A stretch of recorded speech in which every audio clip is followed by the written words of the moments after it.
आप सुन रहे हैं सहर विद कामिनी खन्ना।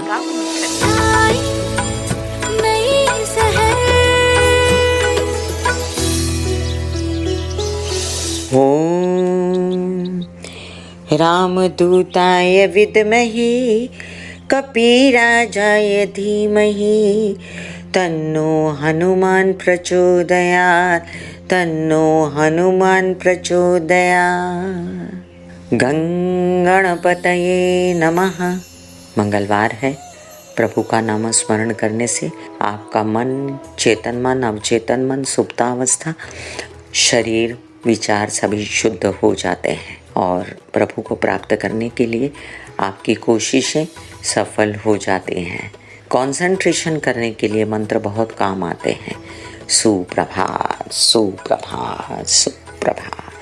मैं कामिनी खन्ना सहर कार्यक्रम में आप सभी के साथ आज 11 फरवरी 2025 चंद्रमा कर्क राशि में स्वग्रही अहोरात्र नक्षत्र है शनि का पुष्य। शाम 6:33 तक पूर्णिमा प्रारंभ शाम 6:55 पर हो जाएगी। आज दोपहर बुध कुंभ राशि में प्रवेश कर जाएंगे 12:54। थोड़ी ही देर में हम जानेंगे कि बुध के कुंभ राशि में प्रवेश करने का क्या असर हुआ सभी राशि वालों पर, मेष से लेके मीन राशि। मेष राशि आपके लिए अब देखिए कई सारे कामों को बढ़ाने के लिए आए बुध नौकरी से रिलेटेड हो, चाहे वो हो आपके बुद्धि से रिलेटेड, व्यवसाय से रिलेटेड, केसेस विवाद से रिलेटेड, पढ़ाई से रिलेटेड, सब काम आपके आगे बढ़ने को है। थोड़ा सा पुश कीजिए। वृषभ राशि आपके लिए बहुत ज़रूरी है कि अब धन संचित कर लीजिए बुद्धिमानी से और अब आप प्राप्ति कर लीजिए कुछ ऐसे कार्यों की जो बच्चों से रिलेटेड हैं और वो चाहते हैं उनकी पढ़ाई हो या उन्हें कहीं जाना है या किसी कार्य में लिप्त होना है, तो उन्हें वेलकम कीजिए। मिथुन राशि आपके कई सारे काम अब बनाएंगे। ये बुध लाभ में बैठकर आपको कई सारा फायदा होने जा रहा है, भाग्योदय होने जा रहा है। आपके लग्नेश भाग्य में है। और एक बात समझ लीजिए कि आपके और भी कई काम माता पक्ष से रिलेटेड, घर से रिलेटेड होने वाले हैं, बशर्ते कि फिलहाल लोन्स वगैरह ना लें। कर्क राशि आपके लिए अब देखिए कि आपके ऐसे काम जो विदेशों से रिलेटेड थे वो होने जा रहे हैं। आप उसमें बहुत उन्नति पाएंगे। तबीयत थोड़ी संभाल लें बस, और खर्चे थोड़े संभाल लें, अनाप शनाप, तो आप आगे बढ़ पाएंगे। वहीं पर यात्राओं में भी तबीयत का ध्यान रखना पड़ेगा, लेकिन आपको लाभ ज़रूर होगा। नया काम शुरू हो सकता है। सिंह राशि आपके लिए अब ज़रूरी है कि आप लोन्स वगैरह ना लें। संचित धन बढ़ाने के लिए परिवार का सपोर्ट लें और विवाहित जीवन के सपोर्ट से व्यवसाय को बढ़ाएं या व्यावसायिक जीवन के सपोर्ट से। वहीं पर पैतृक संपत्ति से रिलेटेड, केसेस विवाद से रिलेटेड कुछ समस्याओं का निराकरण होने से आपको लाभ होगा। कन्या राशि कन्या राशि वालों के लिए कुछ काम आपके बनते नजर आते हैं मुझे ऐसे, जिसमें आप नौकरी पाना चाहते थे अवश्य ही आगे बढ़े। आपके कुछ काम बन रहे हैं और कुछ काम आपके व्यवसाय से रिलेटेड बन रहे हैं, खेती से रिलेटेड बन रहे हैं, जिसमें आपको लाभ होगा, पैसा आएगा, अचानक से नसीब खुलेगा। तुला राशि तुला राशि के लिए कुंभ के बुध आपको फायदा देने जा रहे हैं।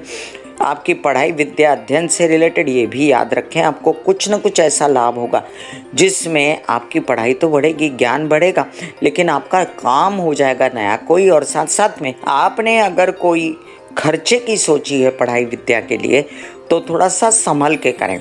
वृश्चिक राशि आपकी तबीयत 9 पर 9 हो जाएगी। आप बहुत ज़्यादा परेशान थे अपनी माँ की तबीयत को भी लेकर, तो वो भी पहले से बेहतर हो जाएगी। और याद रखें आपके कोई केसेस विवाद, पैतृक संपत्ति से रिलेटेड विवाद हैं तो उन पर ध्यान दें। फिलहाल उसमें लोन वगैरह और ना डालें, पैसा ना डालें तो अच्छा है। धनु राशि आपके लिए कुछ कार्य ऐसे पड़े हुए हैं जिसमें आप चाहते थे कि आपका व्यवसाय बढ़े तो यात्राओं में बढ़ सकता है। वहीं पर आपके कुछ कार्य आप चाहते थे कि आपके पुश करने के बाद भी आपका नसीब नहीं जाग रहा था, तो उसमें नसीब जागेगा। विवाहित जीवन के सपोर्ट से, व्यावसायिक जीवन के सपोर्ट से, और आपको यात्राओं में, व्यवसाय में फ़ायदा होगा।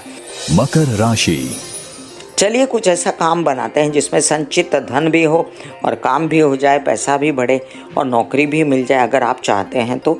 और साथ साथ अगर आपने सोचा है कुछ ऐसा कि आपका संचित धन बढ़े, परिवार से सपोर्ट मिले, भाषा के काम में पैसे आए, तो वो भी आएंगे। कुंभ राशि। लग्न में आ गए हैं बुध, आपका ज्ञान और बुद्धि दोनों बढ़ेंगे और आप अब काम करना चाहते हैं बुद्धिमानी से नसीब जाग सकता है। बच्चों का आपका पढ़ाई वगैरह के लिए आप कुछ योजनाएं बना सकते हैं आगे जाने के लिए, और तबीयत ठीक करने के लिए भी अपनी योजनाएं बनाएंगे आप। मीन राशि। आपके लिए अब देखिए थोड़ा सा व्यवसाय पर खर्च तो हो सकता है, लेकिन आपकी योजनाएं विदेश रिलेटेड कामों पर भी हो सकती हैं। वहीं पर आप चाहते हैं कुछ काम ऐसे जो माता पक्ष के सपोर्ट से हो जाएं, तो उनके सपोर्ट से अगर विदेश जाते हैं तो वहाँ पर भी कुछ काम हो सकते हैं। जब बात होती है बुध और शनि के कॉम्बिनेशन की तो मुझे याद आते हैं कृष्ण। काले से कृष्ण, शाम से कृष्ण, बुद्धिमत्ता से भरपूर ज्ञान देने वाले बुद्धि के दाता, बुध के दाता हैं। ऐसे में बुध हरे तत्व का भी स्वामी है, तो हरे कृष्णा के जाप करके आप बुध और शनि के कॉम्बिनेशन में बहुत सुख पा सकते हैं। Bless you, take care and goodbye. आज्ञा दीजिए, धन्यवाद और शुभ हो आपका दिन।